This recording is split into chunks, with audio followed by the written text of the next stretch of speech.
Chapter 153 That divine grace causes hope in us. On the same premises it can be shown that the hope of future happiness must be caused in us by grace. In fact, the love that a man has for others arises in man from the love that he has for himself, for a man stands in relation to a friend as he does to himself.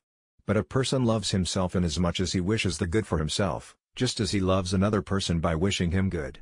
So, by the fact that a man is interested in his own good he is led to develop an interest in another person's good. Hence, because a person hopes for good from some other person, a way develops for man to love that other person in himself, from whom he hopes to attain the good. Indeed, a person is loved in himself when the lover wishes the good for him, even if the lover may receive nothing from him. Now, since by sanctifying grace there is produced in man an act of loving God for himself, the result was that man obtained hope from God by means of grace. However, though it is not for one's own benefit, friendship, whereby one loves another for himself, has of course many resulting benefits, in the sense that one friend helps another as he helps himself. Hence, when one person loves another, and knows that he is loved by that other, he must get hope from him. Now, by grace man is so established as a lover of God, through the love of charity, that he is also instructed by faith that he is first loved by God, according to the passage found in 1 John, in this is charity, not as though we had loved God, but because he hath first loved us. It follows, then, from the gift of grace that man gets hope from God. It is also clear from this that just as hope is a preparation of man for the true love of God, so also man is conversely strengthened in hope by charity. Again, in every lover there is caused a desire to be united with his beloved, in so far as that is possible. As a result, it is most enjoyable to live with friends. So, if by grace man is made a lover of God, there must be produced in him a desire for union with God, according as that is possible.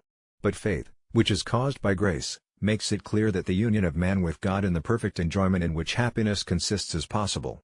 Therefore, the desire for this fruition results in man from the love of God. But the desire for anything bothers the soul of the desirer, unless there be present some hope of attainment. So, it was appropriate that in man, in whom God's love and faith are caused by grace, there should also be caused a hope of acquiring future happiness. Besides, if some difficulty should emerge among things ordered to a desired end, hope of attaining the end provides solace.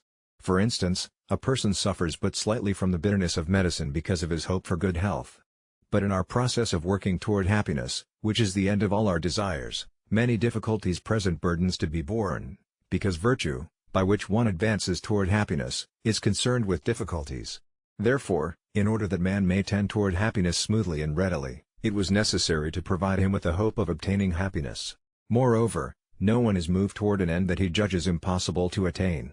So, in order that a person may push forward toward the end, he must have a feeling toward the end as toward something possible of attainment, and this is the feeling of hope. Therefore, since man is directed toward his ultimate end of happiness by grace, it was necessary for the hope of attaining happiness to be impressed on man's power of feeling by means of grace. Hence, it is said in 1 Peter, He hath regenerated us unto a lively hope, unto an inheritance incorruptible, reserved for heaven. And again in Romans it is said, We are saved by hope.